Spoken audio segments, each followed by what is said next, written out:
Hier, je parlais avec deux personnes qui déclarent voter MR, fonctionnaires au ministère des Finances, et ces deux personnes me disent le message du MR, comme des autres partis d'ailleurs, ne nous touche pas, voire ne nous concerne pas. Qu'est-ce que vous pouvez leur répondre à ça? Eh bien, je pense que dans un débat syndico-politique, c'est vrai que nous multiplions actuellement, en tout cas, les démarches pour faire en sorte de sensibiliser nos, euh, nos parlementaires, et je parle ici du MR et je me limite à eux, même si les socialistes, les chrétiens et les écolos sont concernés, moi je vais me limiter au MR. C'est vrai qu'à travers plusieurs débats, plusieurs colloques, plusieurs séminaires, nous nous rendons compte qu'au niveau du MR, nos parlementaires sont fixés, uniquement fixés sur la libéralisation au niveau de l'Europe et telle qu'elle est perçue par l'Europe, mais que l'aspect social que ça engendre sur le terrain est accessoire. Et je dois dire qu'à ce sujet-là, les diverses démarches que nous entreprenons, les divers débats, les diverses interviews, les divers entretiens, je vais dire, n'engendrent rien de positif. Nos politiques sont quelque part fixées, se focalisent sur une prise d'attitude, sans pour autant qu'on aborde le volet social qui, à nos yeux, est le plus important. La libéralisation des marchés, le maintien du monopole, c'est une chose, la rentabilisation, c'en est une autre, mais le maintien de l'emploi, c'est quelque chose de très important. On a, sous cette législature, avec Frank Vandenbroek, relayé d'ailleurs par le MR, le VLD et peut-être subi par le PS, je ne sais pas si le mot subi est bien juste, imposé un contrôle des chômeurs. Quelles démarches ont-ils entreprises pour rechercher un travail? Quel a été le suivi qui a été donné à cette démarche-là?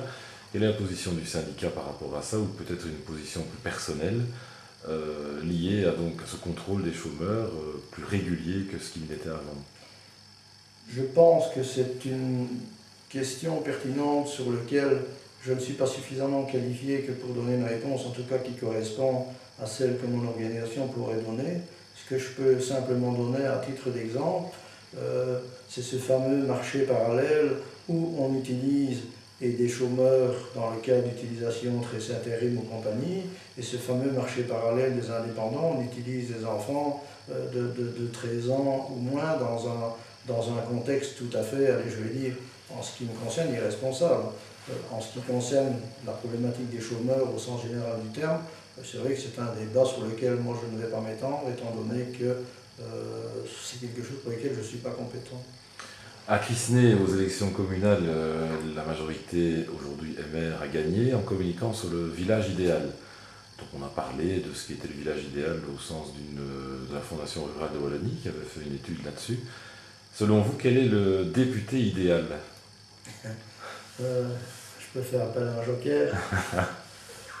Je pense que je ne vais pas m'immiscer dans une vie politique que je ne maîtrise pas. Je m'en tiens à uniquement ce que je vis dans un contexte syndical où je suis quand même suffisamment impliqué. Mais je pense que, député, je vais plutôt parler du parlementaire idéal. Bien, je pense que le parlementaire idéal, et ça n'engage que moi, c'est quelqu'un qui, indépendamment du rôle, ou en tout cas du poste auquel il puisse accéder, reste quelqu'un de proximité, attentif, sensible et influent au niveau de son parti. Qui a des contacts avec le syndicat? Entre autres, bien sûr, nous sommes demandeurs.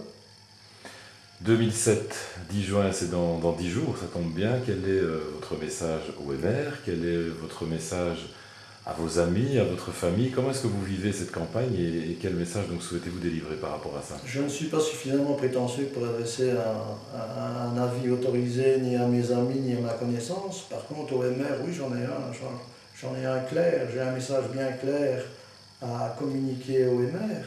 C'est que par rapport aux prises de position des représentants des parlementaires MR, par rapport à tout ce débat, je pense qu'il est plus que temps, en tout cas en ce qui concerne le MR, de prendre en considération cet aspect humain et social des gens, les problèmes sociaux qu'ils vivent sur le terrain et les difficultés qu'ils rencontrent.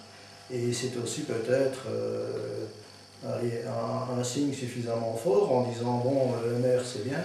Je Je pense que les derniers sondages le donnent majoritaire en Wallonie, c'est très bien.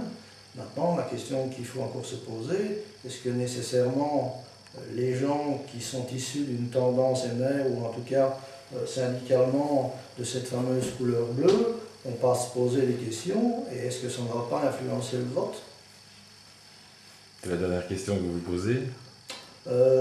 C'est pas la dernière question, c'est une interrogation, et c'est une manière de répondre, le chat répond à la souris et la souris au chat, donc je vais pas prendre position par rapport à cela. D'accord, merci beaucoup. Je vous remercie.